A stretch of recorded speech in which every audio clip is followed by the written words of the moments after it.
बिना किसी देरी की स्टार्ट करते हैं। तो उपसर्ग प्रत्यय इसको लाए हैं, लेकिन मज़ेदार नहीं है यार ये। देखो हिंदी व्याकरण में अपन एक ये पढ़ते हैं शब्द निर्माण की विधि, है ना। और उस शब्द निर्माण की विधि में 4 टॉपिक हमको देखना पड़ता है, 4 बिंदु हमको देखना पड़ता है। अब वो 4 बिंदु में है, सबसे पहला आपका संधि, दूसरा समास, तीसरा उपसर्ग और चौथा है प्रत्यय। ये चारों को माना गया है शब्द निर्माण की विधि। क्या माना गया है? शब्द निर्माण। अब ये शब्द निर्माण क्या है?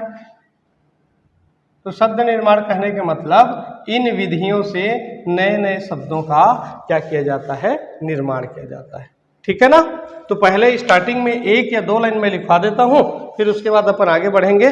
तो पहले लिख लो, चलो देखो हिंदी व्याकरण में, हाँ हिंदी व्याकरण में नए नए शब्दों को बनाने की प्रक्रिया, हिंदी व्याकरण में नए नए शब्दों को बनाने की प्रक्रिया शब्द निर्माण की विधि कहलाती है। नए नए शब्दों को बनाने की प्रक्रिया शब्द निर्माण की विधि कहलाती है। शब्द निर्माण की विधि कहलाती है। आगे लिखो, शब्द निर्माण के लिए 4 प्रकार की प्रक्रिया अपनाई जाती है। शब्द निर्माण के लिए 4 प्रकार की प्रक्रिया अपनाई जाती है, जिसमें संधि, समास, उपसर्ग एवं प्रत्यय शामिल है। जिसमें संधि, समास, उपसर्ग एवं प्रत्यय शामिल है। संधि, समास, उपसर्ग एवं प्रत्यय शामिल है। आगे लिखो, इनके माध्यम से नए अर्थ निर्मित होते हैं। इनके माध्यम से नए शब्द, इनके माध्यम से नए शब्द निर्मित होते हैं। ठीक है ना। अब आगे अपन बढ़ते हैं, अब उपसर्ग प्रत्यय की ओर। 4 शब्द निर्माण के प्रक्रिया माने गए हैं। उपसर्ग प्रत्यय यह एक शब्दांश है जो किसी मूल शब्द के पूर्व में और अंत में जुड़कर नए शब्दों का निर्माण करता है। ठीक। अब इसमें भी सबसे पहले अपन देखेंगे उपसर्ग। क्या देखेंगे अपन? सबसे पहले उपसर्ग। अब हेडिंग डालो उपसर्ग। अब ये उपसर्ग क्या होती है? परिभाषा। परिभाषा बताओ मनोहर, बता क्या होगा उपसर्ग?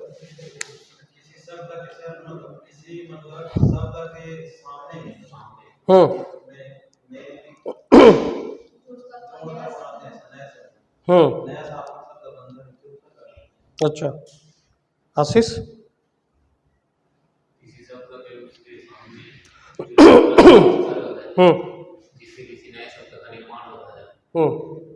अच्छा ये उपसर्ग को क्या कहेंगे अपन?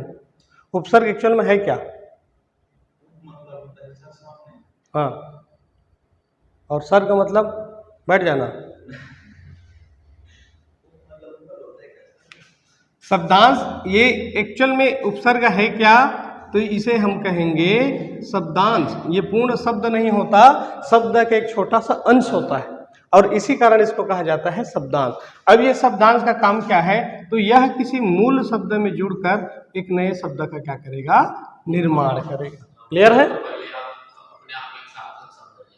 हाँ सार्थक नहीं है, ये शब्दांश है ना, तो शब्दांश सार्थक नहीं होता। हाँ वो सार्थक, वो मूल होना चाहिए। ठीक है, वो मूल होना चाहिए। जैसे चलो ना अभी एग्जांपल मैं बताऊंगा। पहले लिखो परिभाषा। ठीक है, लिखो उपसर्ग ऐसा शब्दांश है,